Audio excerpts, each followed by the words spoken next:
Hello बच्चों, आज दिनांक 13 जुलाई 2021, कार्यपत्रक नंबर 3, विषय हिंदी और कक्षा छठी।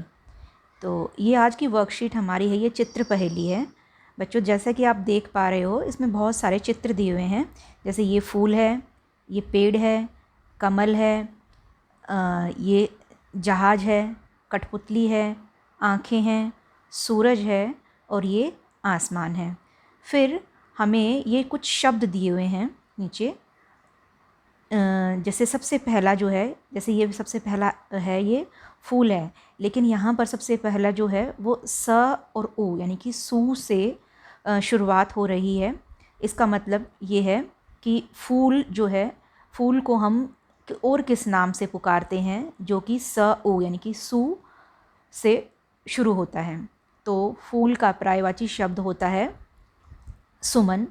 तो हमें इसका अर्थ ये हुआ कि हमें इनके जो है पर्यायवाची शब्द जो हैं ढूंढने हैं और उनसे हमें ये चित्र पहेली जो है पूरी करनी है। तो सबसे पहला जो था ये हमारा फूल था और यहाँ पर हम सू से शुरुआत करेंगे। तो ये हमारा सू म और न, सुमन, सुमन यानी कि फूल।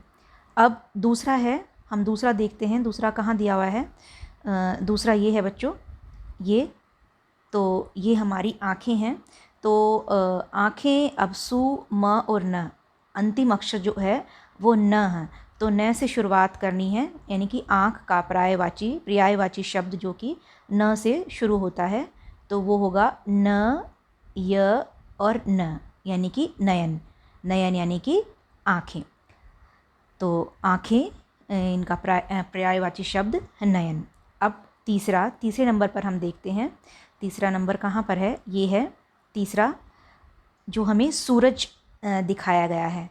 और सूरज का पर्यायवाची शब्द हम देखेंगे। ये हमारा काफ़ी हद तक बन गया है, सिर्फ इसमें हमें एक ही अक्षर जो है फिल करना है।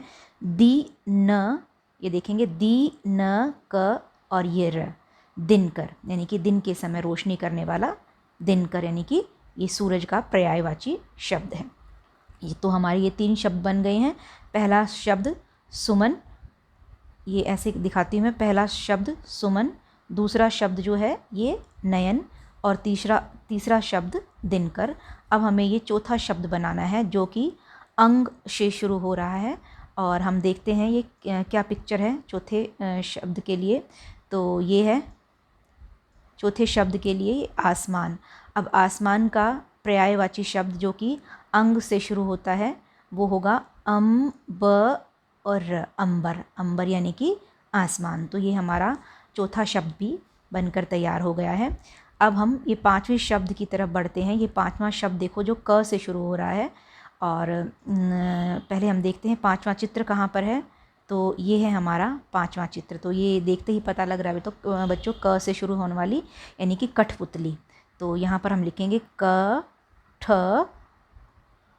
पु त और ये ली, यानी कि कठपुतली। तो ये हमारा 5वां शब्द भी पूरा हो गया। अब हम देखते हैं ये छठा शब्द। छठा शब्द के लिए जो है पिक्चर देखे हैं। छठे शब्द के लिए ये है हमारा ये वाली, छठे शब्द के लिए ये है हमारा पेड़। और ये हमारा छठा शब्द यहाँ पर शुरू हो रहा है त से। तो पेड़ का पर्यायवाची शब्द जो त से शुरू होता है वो है तरुवर। त रू व और ये र, तरुवर, तरुवर यानी कि पेड़। तो ये जो छठा चित्र है उसके लिए हो गया त से शुरू होने वाला पेड़ का पर्यायवाची शब्द तरुवर। अब जो 7वीं पिक्चर है, 7वीं पिक्चर ये हमें दिखाई दे रही है, ये वाली, ये कमल है। कमल यानी कि जलज, कमल जल में पैदा होने वाला। और इसका पर्यायवाची शब्द है ये नीरज। ये अपने आप ही बन गया है नीरज, यानी कि नीर में पैदा होने वाला, यानी कि पानी में पैदा होने वाला, पानी में जन्म लेने वाला। अब हमारा ये 8वां अंतिम जो है पिक्चर बच गई है, अंतिम शब्द बच गया है। तो हम देखते हैं 8वें के लिए। ये हमारी पिक्चर है 8वें शब्द के लिए। ये देखेंगे बच्चों, ये है पानी का जहाज यानी कि जहाज। तो इसके लिए हम ये हमारा भी बना हुआ है, जैसे ही शुरू होने वाला ये देखेंगे ज हमारा ऑलरेडी लिखा हुआ है, जहाज। तो ये अंतिम शब्द हो गया हमारा जहाज। तो इसको मैं एक बार रब करके दोबारा कर देती हूँ। तो ये ज हा और ज, और ये नी र ज। तो ये हमारी जो है ये हमारा जो चित्र पहेली थी ये पूरी हो गई है। इसको और साफ दिखाने के लिए मैं आपको यहाँ दिखा देती हूँ। यहाँ ये देखेंगे तो ये पहला शब्द जो था वो सुमन, दूसरा शब्द जो था वो नयन, तीसरा शब्द दिनकर, चौथा शब्द अंबर, पांचवा शब्द कठपुतली, छठा तरोवर, सातवां नीरज और आठवां जहाज, और बस यही थे। अब हमारा जो ये था इसके बाद कि चित्र पहेली में दिए गए शब्दों से दो दो समानार्थी शब्द लिखिए। जैसे सुमन है, सुमन का समानार्थी शब्द हमने लिखा पुष्प, पुष्प और फूल। तो ऐसे ही हमें जो ये शब्द दिए हुए हैं इनके समानार्थी शब्द लिखने हैं।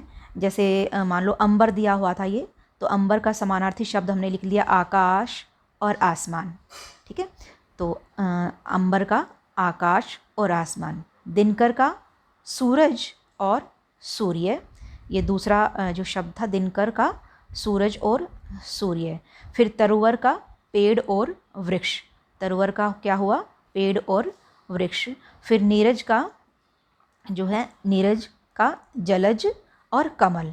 फिर अंतिम जो शब्द था वो था नयन का नैन और आँखें। तो ये थे हमारे जो हैं ये हमने हर शब्द के दो दो पर्यायवाची शब्द लिखे हैं। तो ये थी हमारी आज की वर्कशीट चित्र पहेली, जिसमें हमें जो है पहले हमें चित्रों को देखकर ये पूरा करना था, ये पहेली पूरी करनी थी, और वो चित्र का पर्यायवाची शब्द के अनुसार होनी थी। और उसके बाद जो है हमें हर चित्र जो शब्द दिए हुए हैं हमें उनके दो दो पर्यायवाची शब्द लिखने थे। तो ये थी हमारी आज की वर्कशीट। आशा करती हूँ कि आपको समझ में आ गई होगी, और नहीं आई हो तो आप दोबारा से इस वीडियो को एक बार देख लीजिए। धन्यवाद।